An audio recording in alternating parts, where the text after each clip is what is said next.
and this is our Power and Oppression panel. There's a lot of people here to chat about what it means to be in power, what power is, how we as individuals can shift the power dynamics in our society for the better. So maybe we'll just start by having the panelists introduce themselves. We can start with Joseph. Sure. First of all, thanks everyone for taking the time to be here and come out and hopefully share in what will be a message of unity. I think that that's something that certainly is being yearned for right now. I work at the University of Montana. I'm a program coordinator. I'm also a student advisor. Part of my role is, and I really simplify it, is I work with leaders. I help inspire leaders.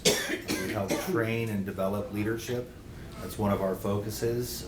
I try and turn followers into leaders, people who care about their communities and understand those things. And it's really quite an honor to be a part of. And then the other part is games. So I focus on games too, pool and table tennis. So if you love pool, come on up. That's a shameless plug. My name's TJ Bryant. Joseph invited me on the panel today. I'm not from academia or anything.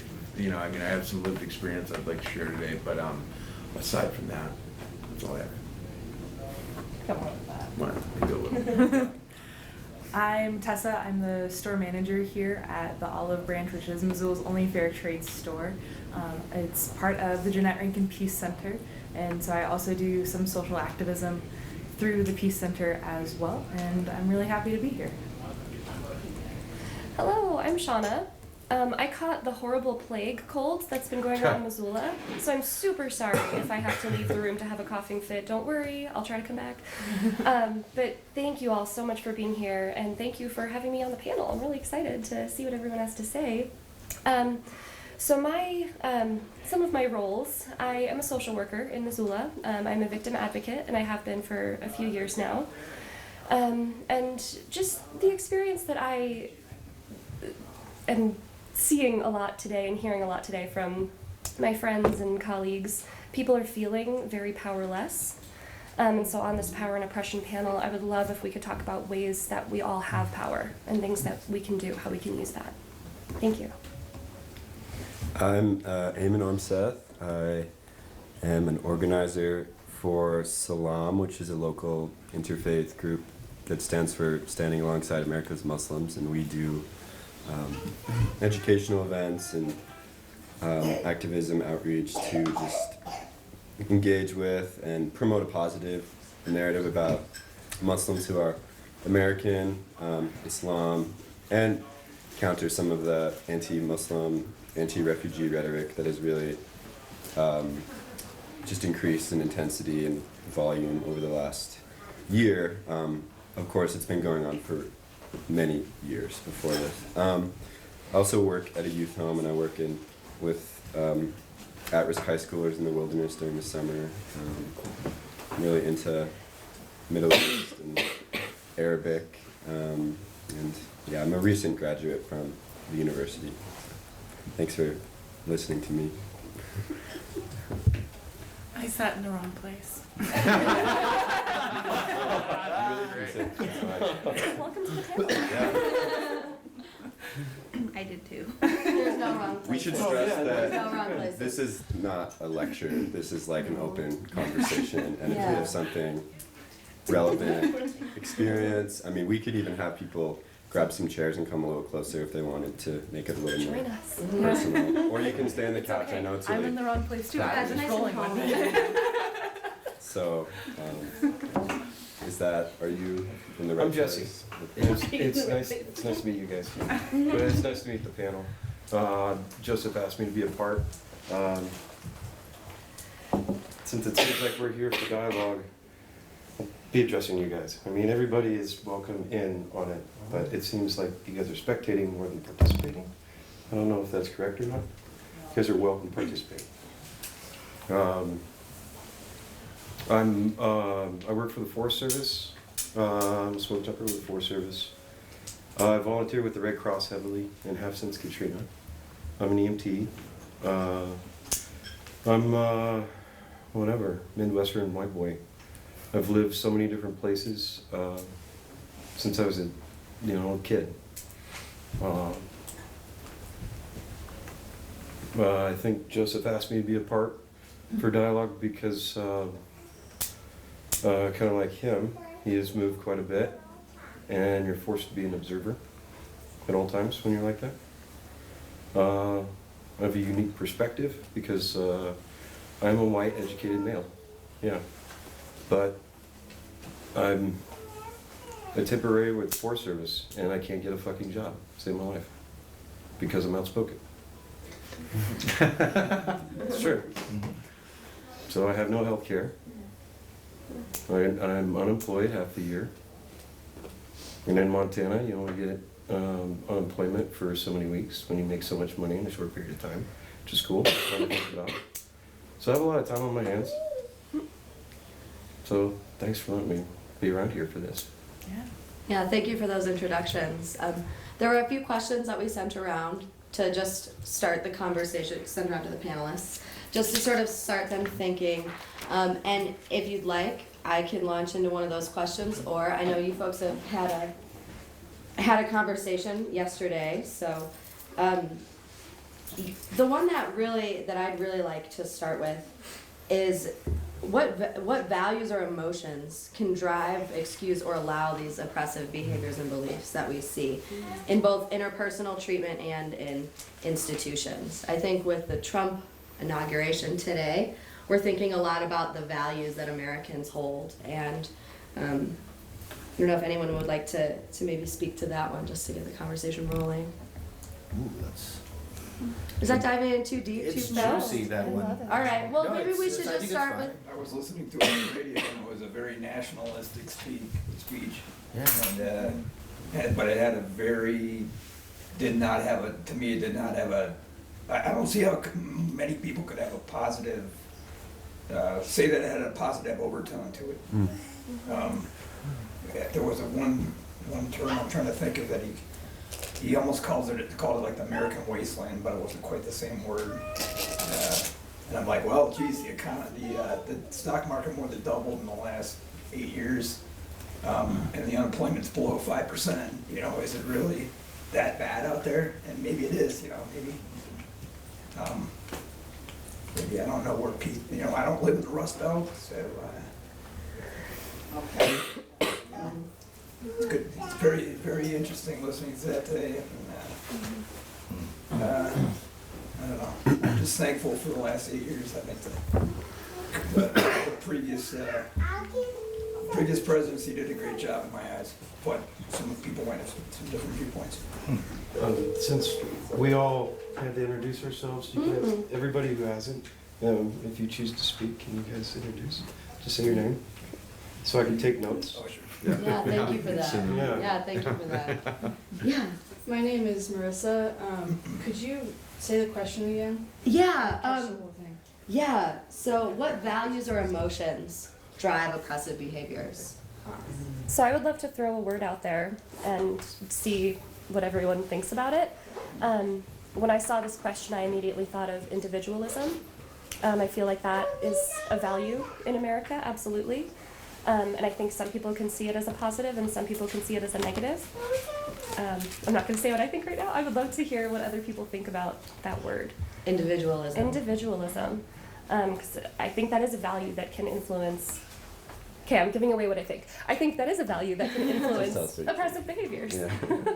Versus collectivism or cooperation. Right. And what does individualism mean? I think we all can be individualistic sometimes. So what does that mean for us? And what does it mean to be more collective? What does it mean to lift each other up? Can we do that in America? Interesting. Little background, I'm Native American. I have lived on, off, around reservations and been around various communities, mostly in suburban America. The concept of individualism is not a traditional indigenous something that is embraced.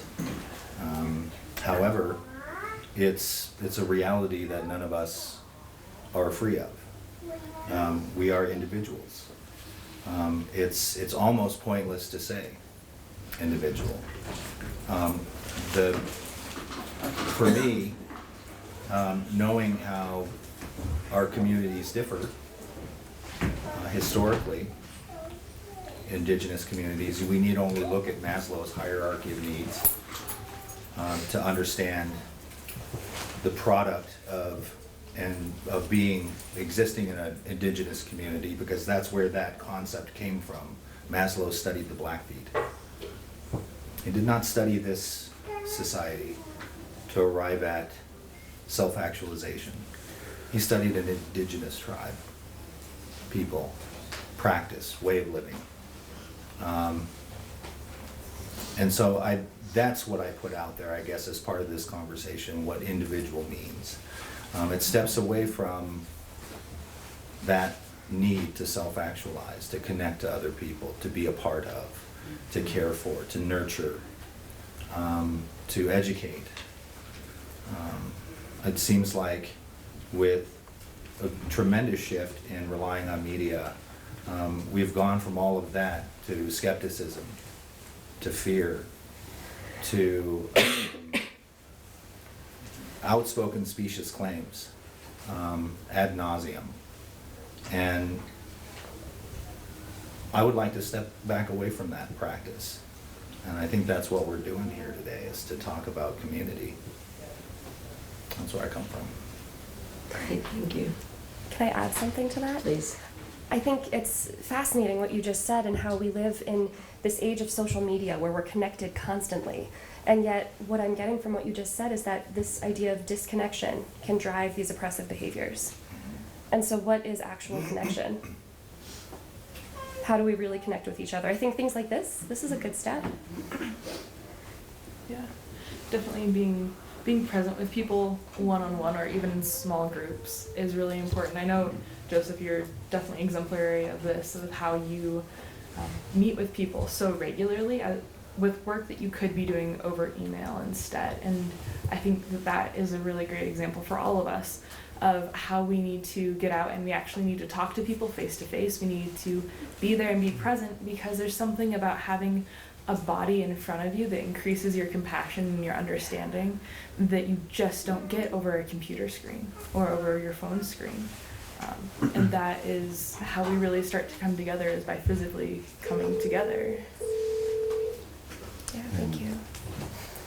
I think it's important to realize that a lot of contributions of Western thought about the individual are very beautiful, and the ideas of freedom of speech, religion, that the individual is autonomous and has certain inalienable human rights. I mean, I would guess most people here would agree on individual human rights. So there's also aspects of looking at things on an individual level that can be very enlightening. And I think Sean is correct in saying, though, we have a cult of individualism, and we have rights in our country that are based on the ability to speak out. We have like political rights, like I said, the freedom of speech, assembly, religion, the press. But we don't have economic rights. We don't have the freedom from starvation or the freedom to shelter. And because those sorts of rights are dependent on the help of others and dependent on a functioning society. And most conservative attacks on healthcare and things like basically any form of economic rights are based on the idea that you have no right to demand another's labor. But I think if you take a step back and look at what an individual is, the only way you can define yourself is actually in relation to other people. Like, our personalities are just a compilation of a set of interactions that we have with people every day. And like, I'm not a funny person or a talented actor or maybe a terrible dancer unless I have someone to dance with or have someone to listen to my joke. So the individual, and it can't exist without community. I mean, it's not realistic in any sort of thought-based way and on a spiritual way, like I think we're all experiencing the effects of this cult of individualism. So, yeah. Yeah, I think you touch on a really powerful tension there. I mean, you all were, right? This idea between us as individuals and us as a member of a group. And I think often, especially in communities like Missoula that are primarily white, we may have a hard time parsing out some of these more, you know, when you're organizing in a place like Chicago, maybe it's a little bit easier to understand the power dynamics between individuals and groups. But when we're here in a place like Missoula, we're maybe looking at some more nuanced understandings of what it means to be a privileged individual, or what it means to be an affected person who's a part of an affected population. So I think that tension that everyone's touching on is really powerful. And I really appreciate the class analysis that's coming into all of it too, because I think, especially with the Bernie Sanders campaign, we saw kind of a resurgence of low wage worker empowerment and talking about class politics. Was there someone out here who had a... My name's Evelyn. I think we've been dancing around the idea of pride and ego, and for me, I associate individualism with a strong pride in oneself, and that's not necessarily a bad thing, as it's been brought up here. But I think in order to achieve what we've been talking about and, you know, connecting with the other side, you have to be able to shed your ego. And it's easy for me to say that as a white woman of privilege, but it's also easy. It's easy to just talk about these things and not take the next step to jump into it. And until we form those connections with other people and go dancing with people and meet with certain individuals, and don't just, you know, it's easier and to maintain your sense of pride if you just send someone an email. But you can, you know, really connect with someone, but you also, when you connect with someone, you're making yourself vulnerable. And I think right now the political atmosphere is full of strength and, you know, fuerte and all of this, and there's not a lot of empathy, and I think that's because we're living in a very prideful and proudful atmosphere right now. Thank you. That's great. You touched on it when we were hitting on it, the ego. I think it would be healthy for the discussion if the technical definition of ego is understood, that it's neutral. It's neither good nor bad. It just means you are responding to your environment at this moment with the knowledge and slideshow snapshot in your head of things that have happened in the past. It's neither good nor bad. It's just what it is. For folks that don't have a large variability in life experience, then you have a limited ego. And that's where negative ego comes into play. Folks that have a very diverse background from experiencing a lot in life, then you have a more neutral ego with a positive forward. And it seems like most folks here have positive forward. It is education, I think. It is understanding your community that helps you be a part of it. Eamon, you talked about the two things in life: food and housing, community-based. You can't do it otherwise unless you are a farmer. We have moved away from being able to be an individual because we have to either buy a house or we have to buy our food. We no longer grow and we no longer build. Nobody does that in their own existence. So as a community move forward, people take on certain roles so that we can all grow collectively as a group. That was the biggest thought that I had that all of you touched on. So I'll share that. But Yeah. the ego, that the technical definition, I think would be healthy to keep in mind. Yeah. So again, my name's TJ Bryant, and I'm kind of nervous being here, you know, so I mean, forgive me again, I'm not like from the academic world, and this is like my first experience like this, but I was involved in the National Prison Strike last year, and just came back from Standing Rock, and I was, we're bringing a library out there, you know, in solidarity with 2016 prison strikers and the water protectors at Standing Rock. But I mean,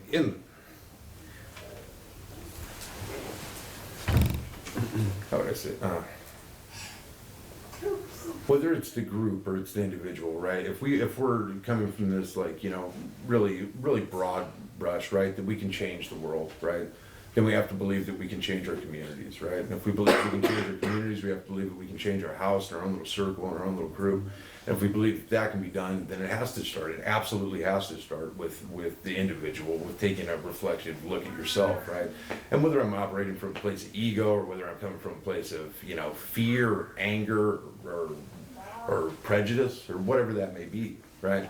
And I mean, both extremes. I mean, Einstein said, you know, the great joke of humanity is that we think there's more than one of us here. And, you know, Dr. King said, I'm judge a person by the content of their character, not the color of their skin. And like, how do you judge somebody's character without looking at an individual and like how they're acting, how they're behaving, what they're doing, you know?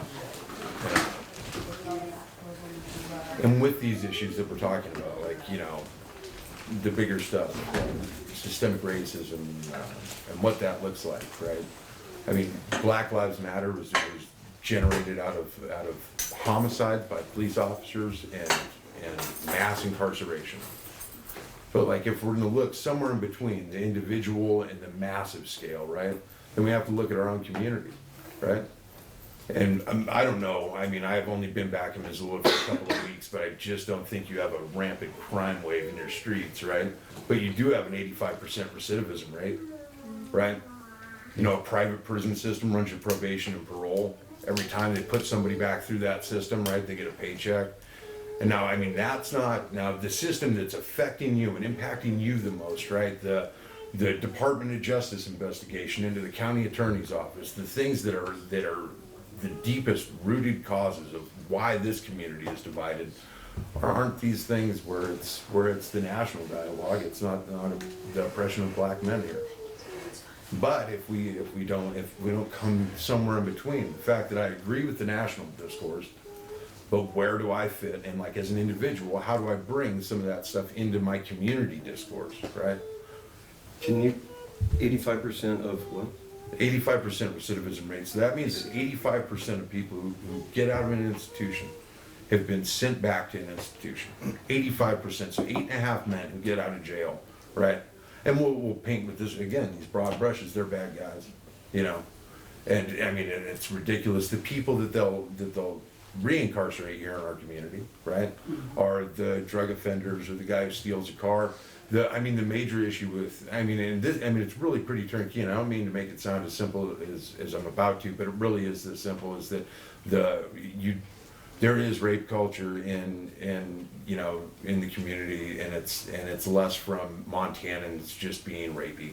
It's the fact that there's a pre-release center here that takes high-risk sex offenders, and there's a pre-release center in Billings that takes high-risk sex offenders, and they reintegrate them into the community, right? Which we have to do if these people are getting out of jail. But what no one has said is that we went to all the surrounding states, right? And we've done interstate compacts in Wyoming, Idaho, Colorado, the Dakotas, and brought sexual offenders here, right? And again, to speak to systemic problems, right? That's because of a budget, right? And the things that I feel drive these issues, right, frequently are finance. Follow the money and you'll find the problem. And trust me, these powers, these entities, they love the mechanism of race, and they love the mechanisms that are divisive, but they will find a way to use that mechanism anywhere. And if your community does not have an oppressive race class, then they will find a group to oppress. And what they've done, when a sexual offender is on the street, he gets a 3 times larger budget amount from the state and federal government for services that are provided than a non-sexual offender. So I mean, the mechanisms that drive a lot of this are money. I mean, the budget for the DOC, the Department of Corrections in the state at the 2017, legislative session was $220 million. $220 million for the 1 million people in this state that are, you know, how did, and we're sitting, and I mean, I don't know. Again, I'm not educated, but I'm a convict, and there's something intrinsically wrong with how people are treated there, you know. But I'll let other people talk. Thank you for that. Thank you so much. Well, there's something intrinsically wrong with what we prioritize. I've just been writing emails to state legislators to not knock down any money out of a respite care program. I care for my 34-year-old son who's developmentally disabled. That's never going to change. It's in his genes. And I get $400 a year. $400. Pay somebody $10 an hour. That's 40 hours. I mean, it's not enough for my sanity. And we were told to write these letters because $120,000, that's it, it's in the budget for our little respite program, is in danger of being cut. My son doesn't get any services from the state because the state has 10-year funding waiting list. Think about that. Named. Yeah. We asked folks to name. Oh, my name is Lauren. Lauren. Hi, Lauren. Hi, Lauren. Yeah, I'm quite willing to give my name. I think And my address, my she came email. in later. Yeah. Yeah, thank you for that. You're welcome. I'll just keep it. Sure. It's difficult for people who make a career out of caretaking to make a career out of caretaking when folks aren't able to pay more than $10 an hour, you know, because they aren't receiving, you know, how can you Right. afford I to hate that. care for, Right. pay for respite care? So there's like a lot of issues that come, Yes. that ripple out Yes, of that and I decision. recognize that.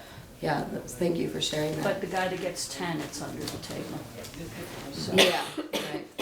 Well, you have to do what you have to do to make a living. And I think the point that you bring up about writing your legislators is segues us maybe to the next question, which is what is power and what is influence? You know, and who has influence? Who has power? Who can make change? I think right now during the legislative session, we're all thinking a lot about how we can influence the lawmakers in Helena. And we'll probably be thinking a lot over the next few weeks about how we can influence the federal government. But there's a lot of folks in our community that have more leverage and more influence than us as individuals. So maybe if we could talk pillars of influence, you know, how do you crumble pillars of influence to create real change? I can think of one big pillar of influence. My name's Martin Zobel, and that would be the empirism of the United States military. And I believe, what I've read, it spends more money on military than the next, is it 30 countries combined? But yet, you know, we've just inaugurated a person that's used fear and divisiveness to increase the spending to, as he says, we're gonna wipe out ISIS somehow, which I find amazing. But yeah, I mean, that goes back to this bumper sticker that's probably been here for 25 years about the holy bake sales that, you know, to pay for, Right. what is It's it? 30 years. Is it 30? Yeah. Yes. Yeah. Yes, if the Air Force would hold a bake sale Right. to buy a new bomber. Right. Instead And of schools schools. got all the money they Yeah. wanted. Yeah. So, you know, I don't know, the whole rhetoric thing, sure, there was the divisiveness, which is horrendous, but there's also the, you know, the big slogan, one of the big slogans was drain the swamp. But, you know, as far as military goes, I just see the building of the swamp. I mean, Goldman Sachs and the military, build it up and, you know, more power to the 1%. Yeah, Goldman Sachs, the banking system, the 1% military, the profiting off of prisons. I mean, all of these systems are very, the Dakota Access Pipeline, you know, these are all corporate interests taking Yes. precedence over the needs of our communities and of our individuals. Are there any pillars of influence that any of you have been working really specifically No. with? I know, Joseph, you work at the university. That's a pretty big pillar of influence. Yeah.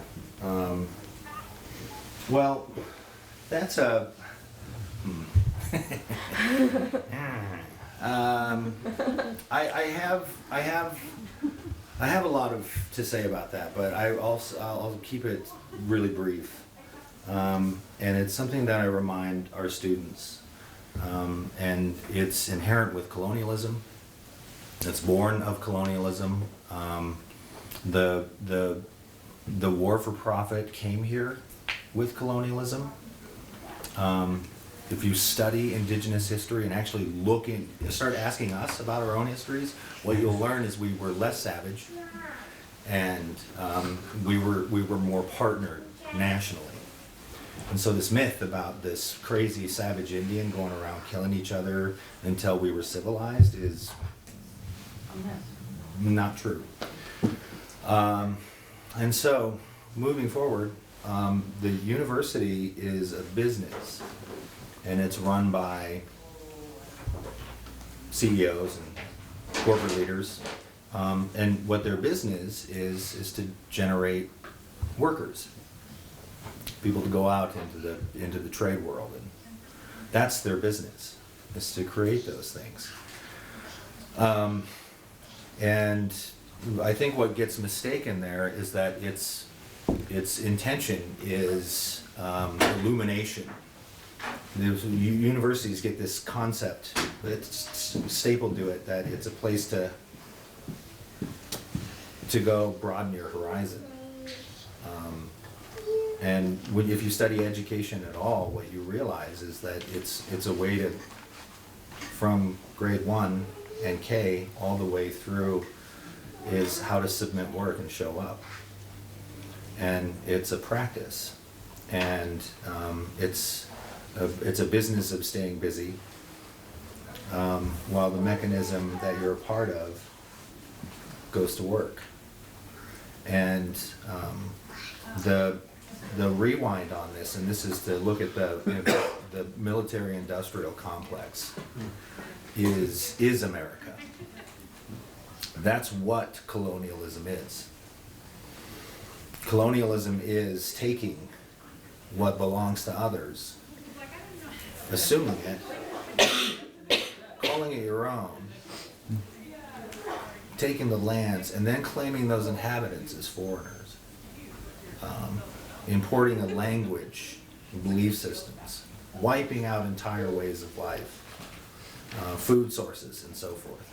That's war. I mean, the machines themselves, that has what we see, and what we've seen of the Bush era and going way back, is a business model that works.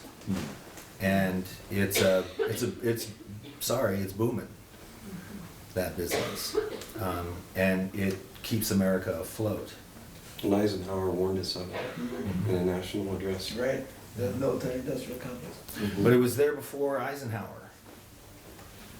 It came with monarchy and the monetary system, and the need to take something away from somebody else in order to have your happiness. That is a message of colonialism that, as a Native American person, when you observe my dress, my diction,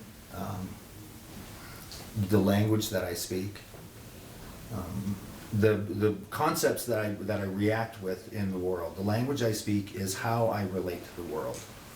I'm not speaking Blackfeet. So am I truly relating to the world as an indigenous man? And that is something that could be worth looking at in terms of educating our young people. There seems to be this fear of getting real with our children, that somehow they're going to become unpatriotic or not good citizens, or they'll be sad, or they'll feel like they're part of a loser. But they are. Fossil fuels are a loser. There's no posterity in that practice. Absolutely none. And the divisiveness that's coming out of this wealthy 1%, that's well calculated. The science of division is hard at work. And the thing that I brought out in a conversation most recently is not to bring together panelists. That's one act. But the bigger thing, what we need to be doing as Missoulians, as Native American people, as Hispanics, as Latinos, or whatever the identity is, we need to realize that there's no such thing as white people, whatever that is. There's no such thing as black people or red people or yellow people or any of these put upon colonial terms. The solution is decolonization. We need to free ourselves from this mechanism. And one of the ways we do that is very simple. We come together, we listen to some music, we cook food together, we share love, and we start to identify each other as human beings, not as a taker, a leech on society, someone to fear, a difference. There seems to be, when I think of freedom, the concept to me says that we should embrace difference. That should seem exciting. However, we promote through fear. I really want to. Did you have something? No, go ahead. I really just want to jump off of what you said, Joseph, because you touched on a lot of important topics. And the original question was, what pillars of influence are we seeking to influence? And your background is in the university system. And I think you're correctly pointing out that the function of our university system now, today, is more and more about assigning a certain class status to people. Throughout the public education system too, you're essentially giving students grades so that you can sort them into a certain role in an economic system that tells us our self-worth is based on how productive we are, and then takes that productivity from us and puts it over and above us in such a way that we're forced to compete against each other and we're alienated from our labor. That's what Marx would argue. And it goes back to this idea of individualism. In many ways, our economic system is making us compete against each other when we need to be working together more. And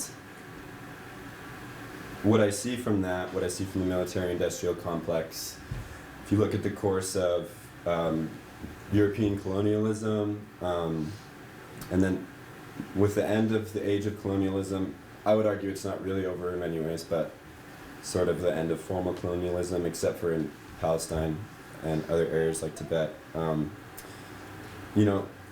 need to be new markets created. So in some ways, it's not that the university system can be beautiful, but it's even, capitalism is running into a problem. It's running out of new markets. And so the amount of student debt today is a further way to assign a class status to the majority of people in our country, one that consigns them to, if not a lifetime, I mean decades of debt, and forcing them to work for corporations, or even worse, maybe be unemployed, as what's your name, Jesse?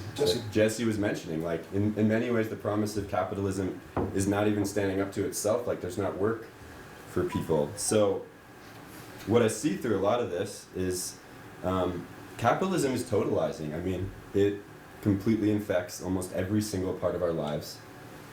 And until we become conscious of that and the ways that happens, we're not going to get anywhere. And to come back to the initial question, what pillars of influence can we influence? So I'm working with a local church, a local Lutheran campus student group, but it's an interfaith effort. And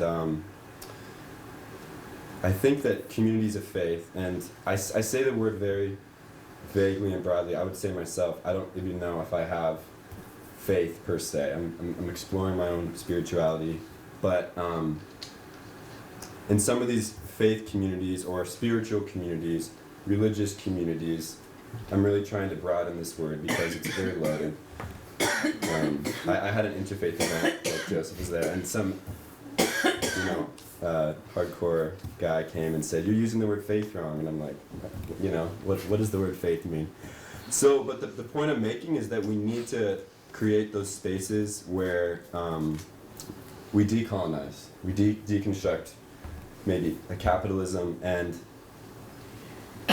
when I went out to Standing Rock, that's what I saw. I mean, I saw a space that, you can never be completely free from it. Like, we brought out stuff that we bought in stores, but the ethos out there, Standing Rock is based in faith. I mean, they say, if you're not out here to pray, then you can leave. I mean, so we need to create those spaces, and it can happen within spirituality, because spirituality has occupied a place in society that still is able to say, like, no. I mean, the Catholic Church is all the terrible things it's done.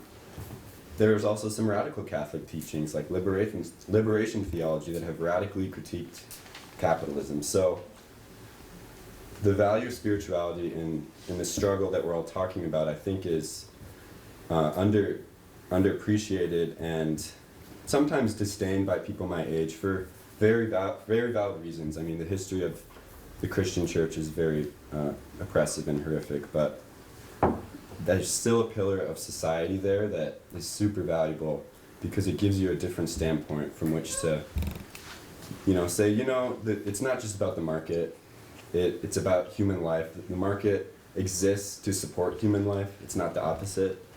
Human life doesn't exist to support the market. It's really not such a radical thought, but it's been inverted in our discourse. Sorry, I was long-winded, but No, I no, really thank you, appreciate That touched contribution. quite a bit on the direction I wanted to go with Sure. decolonialization. Mm-hmm. The Catholic Church, it is an institution that should be used because it's there. We have each of our own institutions that we come from, and that's where we need to go. And keep talking. I'm not going to interrupt you. At Standing Rock, I love the idea of decolonialization. It works. It works better in theory. In Standing Rock, given I have an incident command system background at a higher level, Red Cross works on that, federal government works on that, operates on that.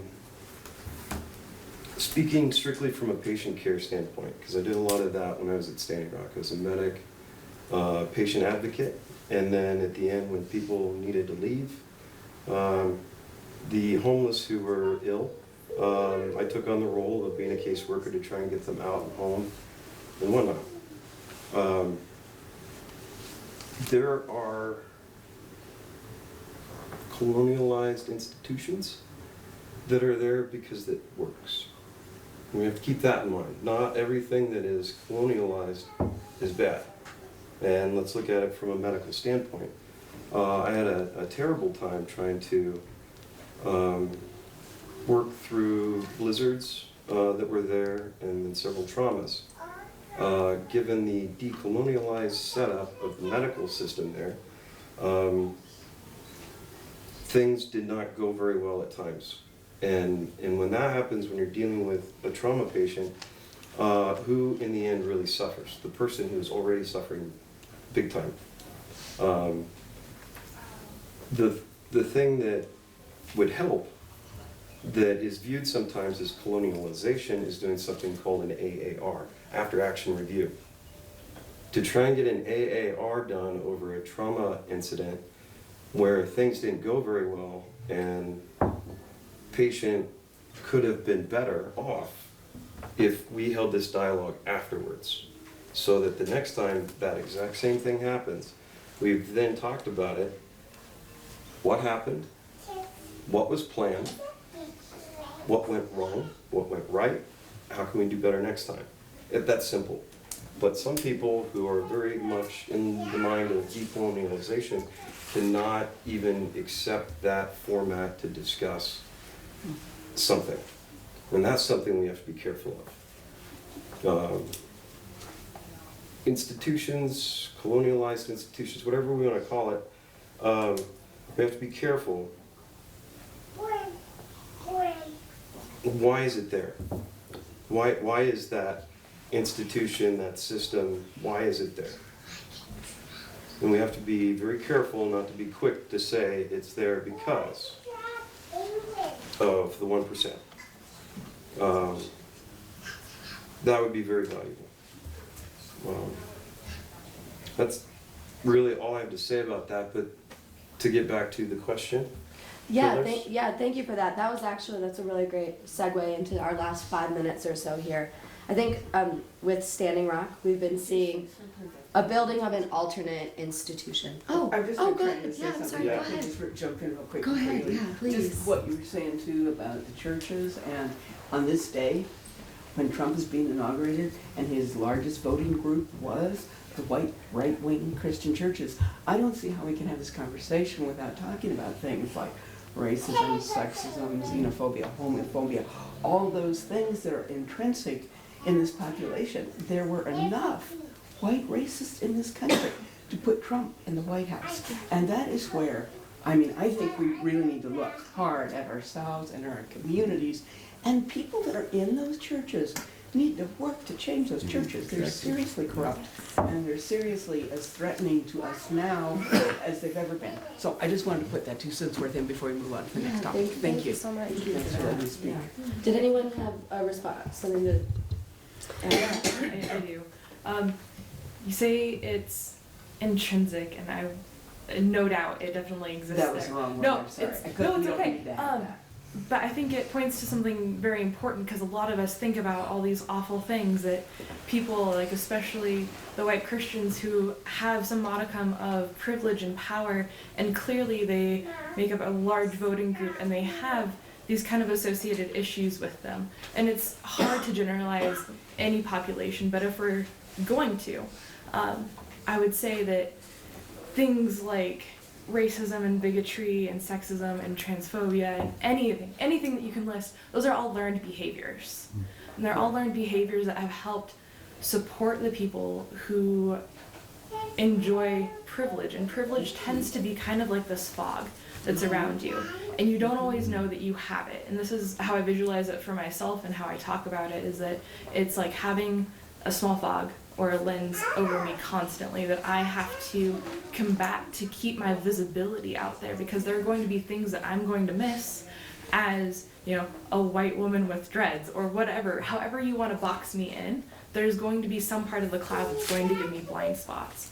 And so for me, it's deconstructing those learned behaviors that have oppressed people and given other people power, and really trying to kind of level the playing field internally and externally. And there's always a lot to unpack. I'm from Kalispell. I live in Missoula. I am this little white Montanan girl through and through. I've done some traveling, but I've never lived in a city, and so there's a lot of recognized blind spots that I might have, and I think that it's important now, as you said, for the churches to also look at what blind spots they might have and accept them. Like say, you know what, these are here,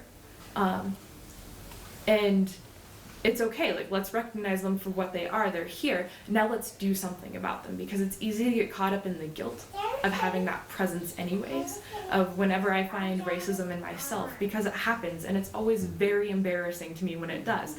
But it doesn't mean that it wasn't there. But if I surround myself in the feelings of guilt once I find it, nothing gets done really. I wallow in it, and it doesn't change my reactions for later. Nothing inside of me changes. I just end up in a negative space for a while.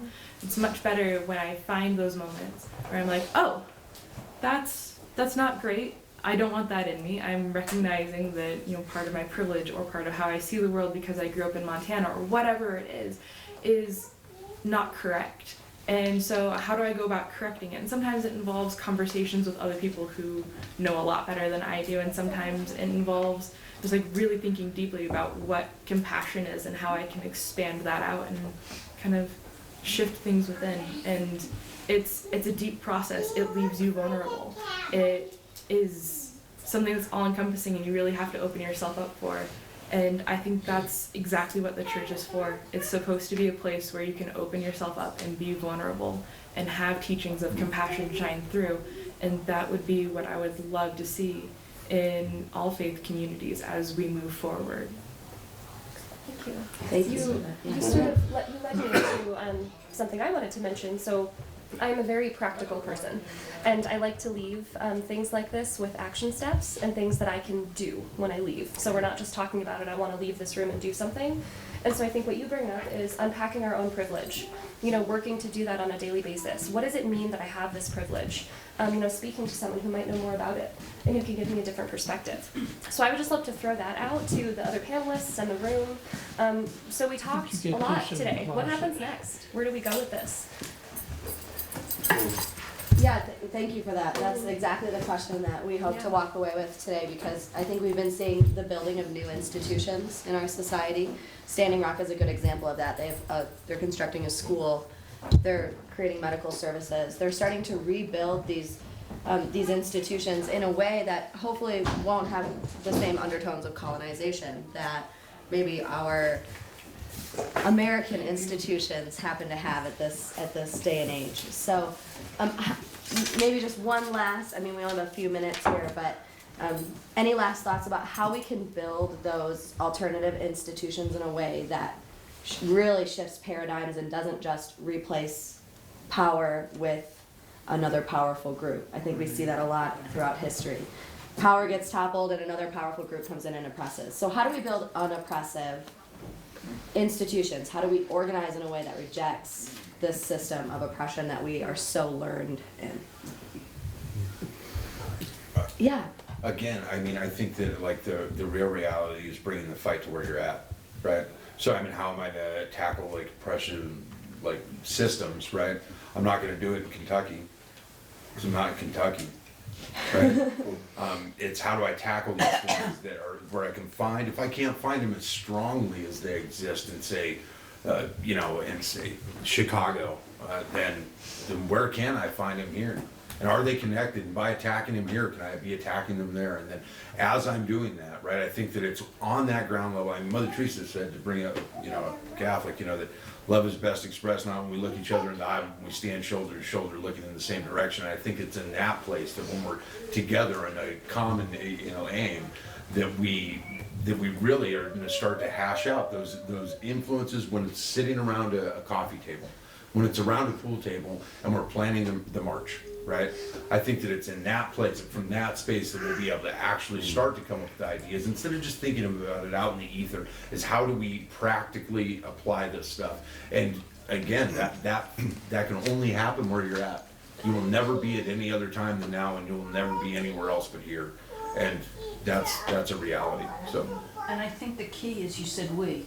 Absolutely. For me, Absolutely. it's cooperative groups. Yeah. Come together, share their knowledge, share their energy.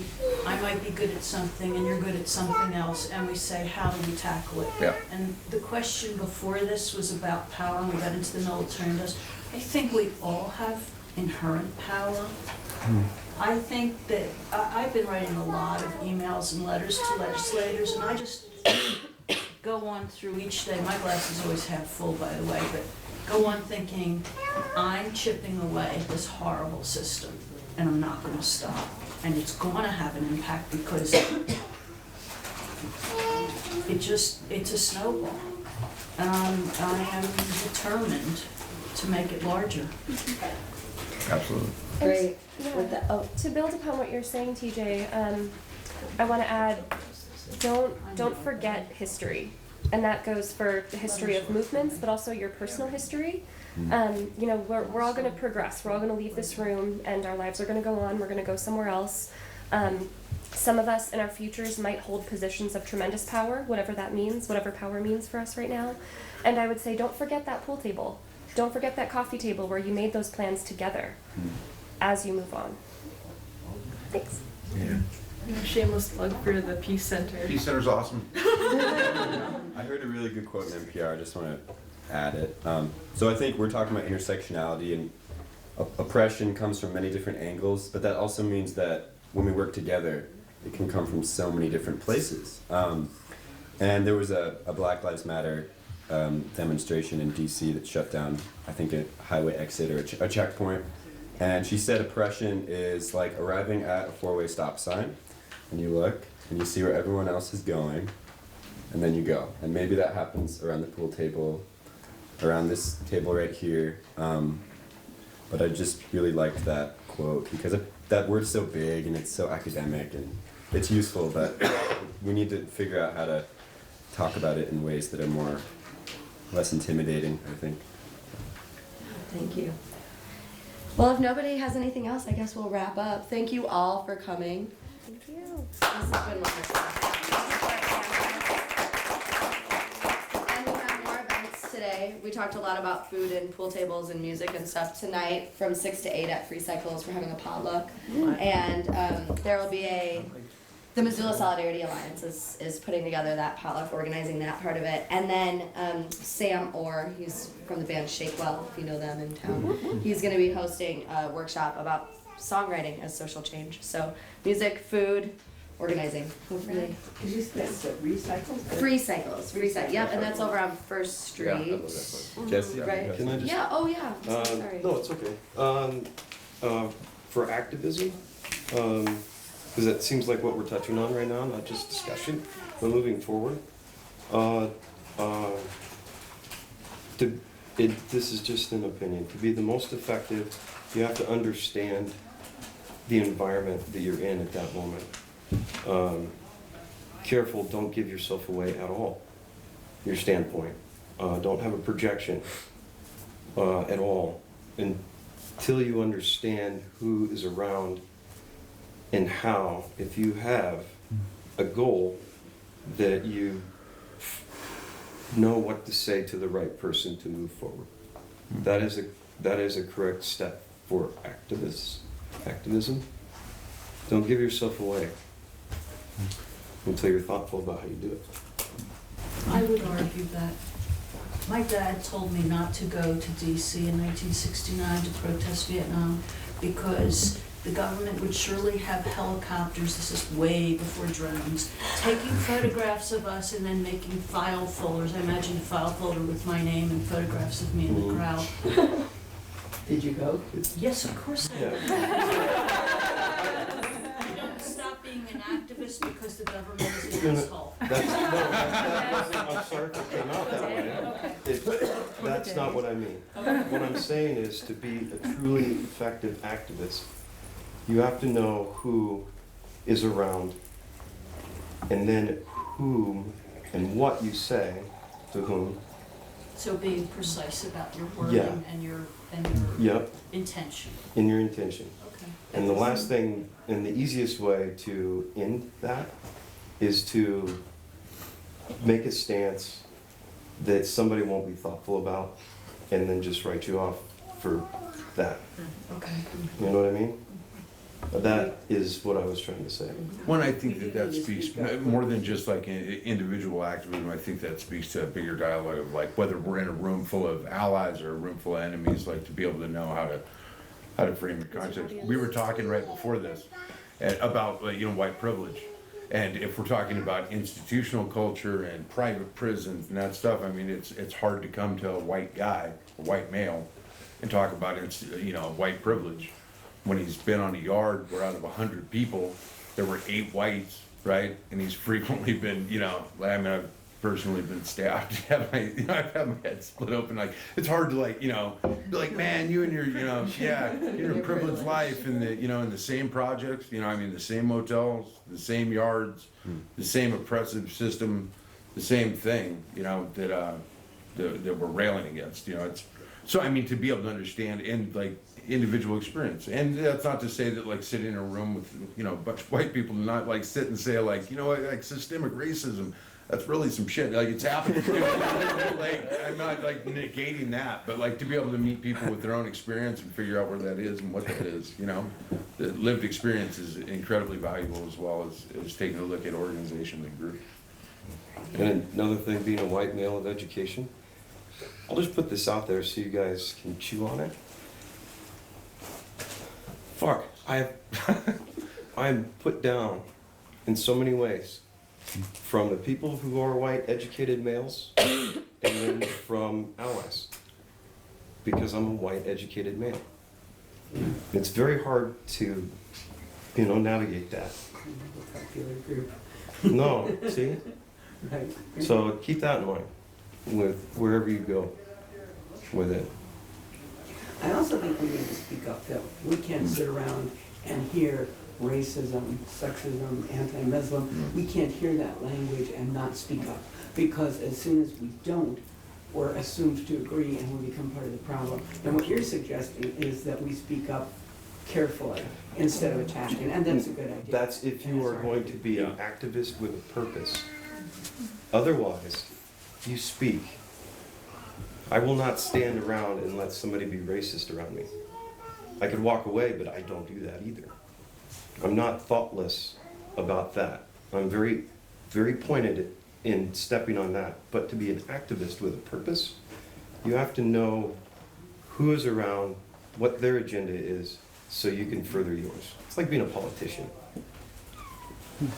That was the message. You speak up every time. You have to speak up. Otherwise, you're just part of it. And I think to add to that, you lift up the voices of those marginalized communities that don't get heard. Yeah. So if you are in a position of privilege, you acknowledge that, you lift up those voices that are not typically heard in the mainstream. You lift up that person of color. You lift up that queer person whose voice is not heard. I think that's part of being an ally, that's being an activist too, with a purpose. So thank you. I just wanted to, it's connected to that actually. There's a training happening on February 12th that Empower Montana is putting on called Building Inclusive Community. And it's part of it is learning how to have dialogues about oppression and your own participation in oppression. So how to confront the difficulty of acknowledging your role in oppression. And then also how to stop oppression when you see it, which is definitely, for me, something that I would like skills around, because I think there are certain circumstances in which you want to stop an action, but it's not safe for you to do so. And so how do you navigate that? So anyway, That's February 12th, and if you go to Empower Montana's website, they have it on there, and there's a registration page to sign up.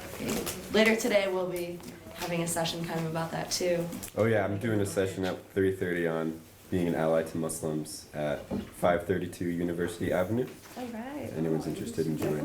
So And two, there's one on changing the Democratic Party. there's lots of. There's some hard choices to make this. That's a great idea. Yeah, I know. Does everyone?